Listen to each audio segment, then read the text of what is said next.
Hello, my name is Dean Moriarty. Can you hear me better now?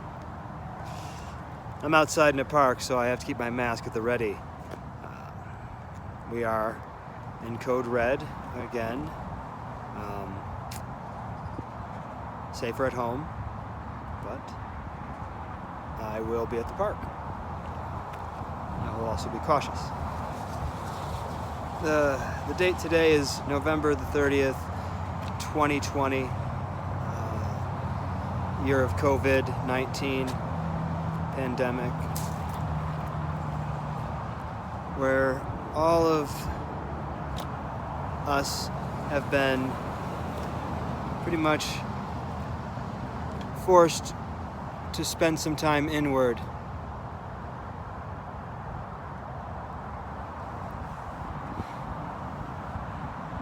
And inner reflection.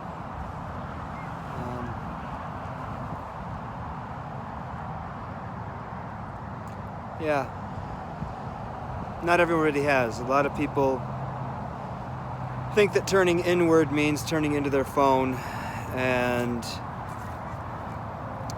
focusing on other people and what they're doing and continuing to do behaviors that are based on their personal lusts. It gets complicated when you say that we have to follow our hearts, yet at the same time do good for all. How do you think of all beings and yet still watch out for yourself? That comes from within. That comes from the heart. That comes from meditation. I watch out for me. I haven't always. I'm an empath and a medium. I've been channeling messages since I was young. Had to deal with that aspect of things. Just scared the hell out of me as a kid. But you work with it. You deal with it. Things that you hear that everyone tells you are not real. I had to learn how to work through that. So I had many challenges to work through in this life, to come to balance with that. And I can't say I'm an awakened being. I'm an awakening being, I hope. I'd like to say that I am. But I don't take my pride in it. I don't consider myself to be any better than anyone else, because I'm not more important than anybody else. And I felt that my whole life. And I also don't see anyone else as more important than me. So there's a duality there. I see us all as having equal value in this grand scheme of things.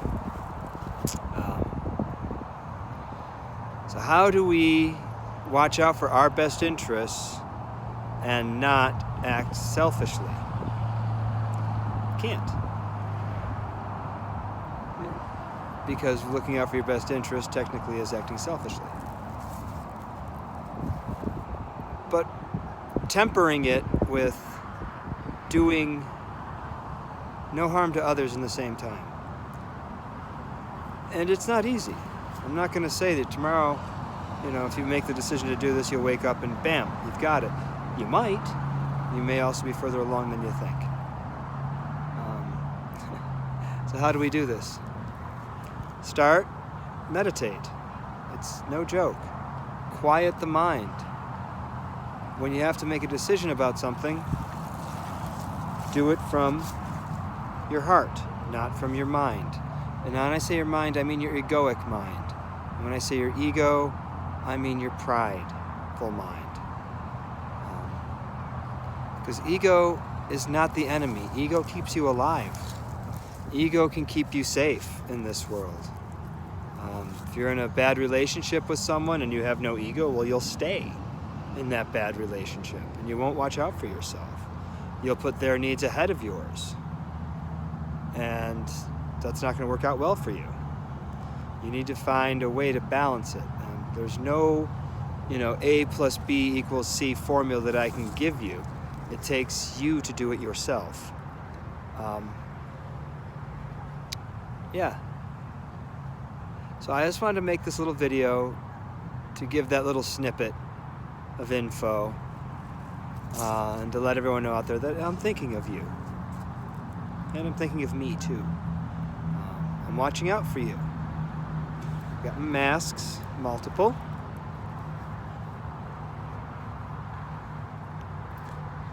Plus, if I have them up, you can't hear me. I keep myself in a corner where I'm not going to potentially spattle on somebody else. The masks are for the other person. They're not for you. Just saying. You should know the facts. Science is real, and so is spiritualism. I was an engineering geologist for 15 years in the Front Range of Colorado. I'm now a Dean Moriarty. I'm a sculptor, a Reiki healer, a spiritual coach. Handyman, what do you need done? If you're willing to pay me good money for it, I probably can do it in a magical way to help you out. My key gifts are making things happen in the physical world in a magical way. That's what I do. And I'm also trying to teach what I've learned to others. So, there is a principle of one love. The I, when I inside say I, it's the same as when you inside say I. It's the same I speaking it. We are one, but we are also separate. And it's up to us to figure out how to integrate this. I love you. I hope the very, very best for you. And keep awakening. Cheers. Namaste.